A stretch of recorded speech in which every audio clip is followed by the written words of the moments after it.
이치성형외과 백정환입니다. 오늘 설명드릴 내용은 광대 축수술 후에 광대 갭과 또 뒷광대라고 불리는 옆광대가 조금 돌출된 그런 환자에 있어서 이러한 광대 갭과 또 광대 분류압이라고도 표현되죠. 뒷광대 부분을 동시에 해결할 수 있는 그런 수술 방법, 광대 재수술 방법 또는 광대 재건 수술 방법에 대해서 설명드리고자 합니다. 먼저 이 환자에 대해서 조금 이해하시기 위해서는요, 안면 비대칭에 대해서 먼저 조금 이해를 하시는 것이 필요한데요. 지금 이 환자의 실제 모습에서 이 빨간 정중선과 수평선을 보고 이 환자의 얼굴이 우측이 좌측에 비해서 굉장히 작고 짧다는 것을 알 수가 있습니다. 파란색과 빨간색의 거리가 우측은 짧은 반면에 좌측은 좀 더 멀고요. 그 다음에 눈높이를 기준으로 해서 수평선을 그었을 때 코의 모습도 약간 노란색과 각이 좀 벌어져 있는 모습이 관찰이 됩니다. 또 입 역시, 턱끝 역시 이 노란색처럼 수직선에 비해서 상당히 틀어진 모습이죠. 고개를 조금 든 모습으로 다시 보시면 광대 수술 후에 이렇게 빨간색 화살표와 같이 이 부분에 45도 광대라고 흔히 말하는 부위에 살짝 함몰이 관찰되고요. 또 파란색 화살표로 표시된 옆광대, 뒷광대 부분도 조금 불룩하게 남아있는 모습이 보입니다. 특징적으로 턱이 좌측으로, 그러니까 좌측에서 우측으로 약간 디비에이션이 있는 모습이 관찰이 되죠. 환자의 엑스레이를 통해서 다시 한번 자세히 보면 수평선, 안화를 기준으로 한 수평선과 코를 중심으로 한 위턱 뼈, 이빨 중심 라인을 통한 수직선을 그었을 때 이 파란색 라인의 간격이 우측에 비해서 좌측이 조금 더 큰 모습이 관찰이 되고요. 또 수평선을 기준으로 했을 때도 이 노란 선처럼 치아 어금니 뿌리를 기준으로 했을 때 약간 틀어진 모습이 관찰이 됩니다. 특징적으로 턱끝이 우측으로 디비에이션이 좀 심한 편이죠. 그 다음에 고개를 든 모습에서 보시면 옆통수라고 하죠. 이 옆 머리뼈가 좌측에 비해서 우측이 조금 더 튀어나온 모습이고, 뒷광대 역시 조금 더 이쪽이 튀어나온 모습이고 조금 더 앞에 위치한 모습입니다. 또 빨간색으로 표시된 수평 수직선에 비해서 이 노란색 실제 모습 라인이 조금 기울어진 모습이고요. 특징적으로 턱끝 라인이 제일 많이 틀어진 모습입니다. 또 하악각의 하과두의 위치도 수평선에 비해서 약간 좀 틀어진 모습이 관찰이 됩니다. 조금 고개를 숙인 모습에서 보시면 안화를 기준으로 한 수평 수직선에서 유두돌기라고 해서 이런 수평 수직선을 그으면요, 턱끝이 굉장히 많이 이쪽 우측으로 데비에이션이 된 모습이고요. 하악각이 남아있는 모습도 이렇게 많이 틀어진, 그러니까 다시 말하면 하악이 좀 좌우로 뒤틀린 모습이 관찰이 되고요. 그 다음에 파란색 화살표로 된 이 뒷광대, 남아있는 옆광대가 좀 많이 보이고, 빨간색 화살표로 된 이런 광대 결손 부위가, 광대 분류압에 의한 결손 부위가 정상보다, 일반적인 경우보다 조금 크게 관찰이 되는 경우입니다. 이런 경우에 있어서는 환자분이 피부가 두께가 어떠냐에 따라서 함몰로 관찰되기도 하고 또는 함몰이 없는 모습으로 관찰이 되기도 합니다. 뼈만 조금 더 자세히 볼 수 있는 음영을 보면 이렇게 박혀있는 플레이트 와이어 스크류들이 관찰이 되고요. 이쪽 부분에서는 조금 와이어 고정이 하방에도 되고 위에도 되고 약간 여러 부위에 고정이 된 모습이 관찰이 됩니다. 사면에서 보시면 와이어 고정 보이고 플레이트 고정 보이고요. 그렇게 3중 고정을 했음에도 불구하고 45도 광대 체부 상부 쪽으로 이렇게 광대 결손이 관찰이 되고요. 또 그에 반해서 뒷광대, 옆광대는 굉장히 벌어진 모습이 관찰이 되고 있습니다. 완전히 옆에서 보시면 하악각 절개 부위도 약간 비대칭이 있고요. 그 다음에 결손 부위 관찰이 되고요. 그런 모습이고, 좌측에서 보시면 이쪽 역시 와이어 고정, 플레이트 고정, 2중 고정, 3중 고정 했음에도 불구하고 체부 쪽은 고정을 하지 않아서 또는 수술 후에 적절한 처치가 이루어지지 않아서 뒷광대와 옆광대가 거의 남아있는 모습이고요. 45도 광대에서는 약간 뼈 삭제로 인한 짧아진 모습과 또 디비에이션에 의한 또는 뼈의 흡수에 의한 이런 거에 의해서 이렇게 웨지 쉐입으로 뼈 결손이 관찰이 됩니다. 완전히 옆으로 본 모습에서도 말씀드린 부분이 관찰이 되고요. 이 부위는 간격이 꽤나 커서 피부 두께에 따라서 이 부분이 보일 수도 있고 안 보일 수도 있지만 대부분의 경우에 이 경우에는 약간의 함몰로 나타나는 경우가 일반적입니다. 이 환자분의 모습, 실제 모습에서 보시면 빨간 화살표로 된 게 안화가 살짝 이렇게 조금 나와 있는 모습이 일반적인데, 이쪽만 45도만 꺼져 있고 이쪽이 그대로 남아 있어서, 사실은 반대로 여기는 조금 남아 있는 채로 이렇게 줄어드는 게 가장 이상적인 모습이겠죠.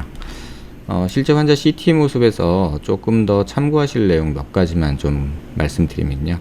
또 환자분 무턱 때문에 턱 끝에 이렇게 실리콘이 들어가 있는 모습이 관찰이 되고요. 그 다음에 앞서 설명드린 여러 각도의 모습이 보입니다. 근데 여기서 조금 하나 특이하게 보셔야 될 부분은, 이렇게 CT 음영을 조절하면 이제 얼굴 표정의 근육까지도 잘 보면 볼 수가 있는데요. 조금 음영을 조절을 해보면, 네, 이렇게 보면 입꼬리 내림근이라고 그래서 이렇게 얼굴의 정면 모습에서 이렇게 턱에 이런 음영을 만들죠. 뼈가 삭제되면서 이 근육이 당겨지기 때문에 이쪽 부분이 당겨지는 현상이 나타나고, 오히려 이쪽은 볼이 처지고 교근에 의해서 당겨지는, 다시 말해서 꺼지고 튀어나오고 꺼지는 이러한 턱 어색한, 제가 표현하기로는 인버티드 오메가 쉐입이라고 표현을 하는데요. 이렇게 뒤집어진 오메가 쉐입 모양으로 울퉁불퉁한 턱 라인을 만들게 됩니다. 이때 입가에서 가장 크게 이 부분을 많이들 이제 좀 어색하다고 표현하시는데, 이 부분은 바로 이 근육이 만들어내는 음영입니다. 그래서 뼈가 많이 잘리면 이 근육이 있는 부위는 당겨 올라가고, 또 교근이 있는 부위는 피부도 당겨 올라가지만 이 빈 부분은 처지는 모습으로 나타나죠. 그래서 이쪽 부분에 보면 불룩하게 처져 있는 모습이 관찰이 되고 있습니다. 또 한 가지 참고로 보셔야 될 부분은, 이렇게 보시면 이제 교근이 이렇게 음영이 이렇게 보이고 있습니다. 반대쪽에서도 마찬가지로 교근 음영이 광대 아치 활 위주로 해서 턱 끝까지 이렇게 사각형 모양으로 이렇게 있게 되는데, 이 환자의 경우에는 요 사진에서 보시면 요 부위가 불룩한 모습이 보입니다. 사각턱 절제술을 했음에도 불구하고 귓볼 앞으로 해서 여기 불룩한 모습이 보이는데, 간혹 환자들 중에서 사각턱 수술을 하고 또 피질골 절골을 했음에도 불구하고 이쪽 부위가 불룩해서 효과가 떨어진다, 그리고 앞쪽만 오목하게 패인 모습이 보인다, 이런 분들이 계시거든요. 그 이유는 단순히 이 교근 볼륨만 생각할 것이 아니라, 이렇게 옆으로 보시면 요 부위에 이렇게 보이는 음영이 관찰이 됩니다. 이 부분에서도 이게 교근이고요. 그 외측으로 약간 이렇게 넓게 이렇게 분포하고 있는 이런 음영이 관찰이 됩니다. 이게 귀 밑샘인데요. 귀 앞쪽에 있는 침샘이죠. 밑에 보시면 턱밑샘이라고 해서 이쪽에 이렇게 대추할 만한 또는 밤알 만한 이런 침샘이 또 관찰이 되기도 하고요. 지금 보시면 여기 동그란 모습이 보이죠. 그 다음에 반대쪽에 또 보시면 약간 그쪽 우측보다는 좀 작은 이런 침샘이 관찰이 되고요. 그래서 이런 침샘들 때문에 뼈를 많이 잘랐음에도 불구하고 오히려 귀 밑샘에 의한 불룩한 모습, 또는 많이 자르고 나서 턱 밑에 이중턱처럼 보이는 이런 불룩한 모습이 침샘 때문에 관찰이 되기도 합니다. 이쪽에 보시면 다이게스트릭 머슬이라고 해서 설골과 턱끝을 연결하는 근육도 관찰이 되고요. 이때 후진이 되거나 이쪽 근육이 많이 짧아진 경우에는 이 근육 길이도 짧아져서, 또는 전진됐을 때는 이 근육이 약간 늘어나서 침 삼킬 때 조금 불편한 그런 느낌을 주게 되죠. 이러한 환자에 있어서 앞서 말씀드린 이제 이런 광대의 결손, 또는 이렇게 고개 들어봤을 때 뒷광대, 옆광대 높이 차이, 이런 남아있는 부분들, 그래서 이 부분을 줄이면서 이 부분에 볼륨을 주는 그런 수술을 디자인을 해 보았고요.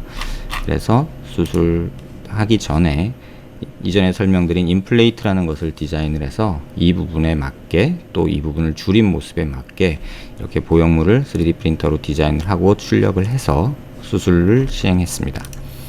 수술 후 모습에서 보시면 이쪽에 우측면에서 광대 갭은 메꿔진 모습이 관찰이 되고요. 또 이 부분도 갈아주고 이렇게 뒷광대를 없애준 상태로 고정이 이루어져서 양쪽 다 뒤에 절골을 하고 이렇게 수술을 진행을 하게 됩니다. 완전히 옆에 본 모습에서도 이렇게 금속이기 때문에 CT에서 조금 노이즈가 관찰이 되는 것이지, 실제 이렇게 노이즈가 보이는 것은 아니고요. 그래서 이렇게 뒷광대 모습까지 해결이 된 모습이고요. 왼쪽도 마찬가지로 결손 부위 메꿔주면서 이런 뒷광대도 동시에 해결하는 그런 수술이 진행이 되었습니다. 옆에서도 보시면 결손 부위 메꿔주고 이렇게 뒷광대까지 동시에 줄이는 그런 수술이 진행되었고요. 고개를 들어서 본 모습에서 보시면 이쪽 45도 광대는 볼륨이 이렇게 생긴 모습이 양쪽에서 다 관찰이 되고요. 오히려 옆광대 뒷광대는 이쪽에 더 줄어들어서 앞서 말씀드린 대로 조금은 더 나은 모습으로, 얼굴 폭이 조금 더 줄어든 모습으로 수술이 된 모습을 볼 수 있습니다. 고개를 약간 숙인 모습에서도 결손 부위 메꿔진 모습과 옆광대, 뒷광대가 줄어든 모습을 확인할 수 있고요. 좀 더 잘 보시기 위해서는 금속 보형물이 이런 식으로 들어가서 수술이 된 모습을 확인할 수 있습니다. 실제 수술 변화인데요. 고개를 숙인 모습에서 수술 전 모습이고요. 이게 수술 후의 모습입니다. 잘 보시면 이쪽 부위에 약간 꺼져 있는, 양쪽 부위에 이 부위와 이 부위가 살짝 꺼져 있는 부분이 수술 후에 약간 돋아난 모습이 보이고요. 이쪽에 뒷광대가 볼록한 모습, 이런 모습들이 수술 후에 조금 매끈해진 모습이 관찰이 됩니다. 고개를 든 모습에서도 이쪽 부위에 45도 광대 부위에 볼륨이 어느 정도 생긴 모습을 관찰할 수 있고요. 뒷광대 줄어든 모습도 역시 관찰할 수 있습니다. 이쪽에 보시면은 광대가 이쪽에 볼륨이 생기고 이쪽에 측두굴 쪽이 이제 보이지 않고 있는데요. 옆광대, 뒷광대가 줄어들면서 측두굴도 보이면서 오히려 45도 광대는 볼륨이 생긴 이런 모습이 양쪽에서 모두 관찰이 되고 있습니다. 이 환자분은 사실 이제 광대 재건 수술하고 턱 재건 수술을 동시에 받으신 분인데요. 그래서 이제 턱도 수술 후에 이렇게 조금 매끈해진 모습이 관찰이 되는데, 이 부분에 대해서는 추후에 다시 포스팅 해드리도록 하겠습니다. 이쪽 부분, 볼륨 없는 부분 없어지는 것, 그 다음에 이렇게 불룩하게 뒤에 남아있던 뒷광대 부분이 약간 매끈해진 모습 볼 수 있고요. 고개를 들어서 본 모습에서도 보시면 이 부분이 약간 밋밋하게 있던 부분이 볼륨이 생겨서 약간 돌출이 된 모습이 보이고요. 뒷광대 불룩하던 부분도 많이 좋아진 모습이 관찰이 됩니다. 광대 함몰 또는 광대 갭, 광대 분류압 또는 뒷광대, 이런 것들에 대해서 관심 있는 분들한테 조금 참고되는 내용이 되었길 바랍니다. 감사합니다.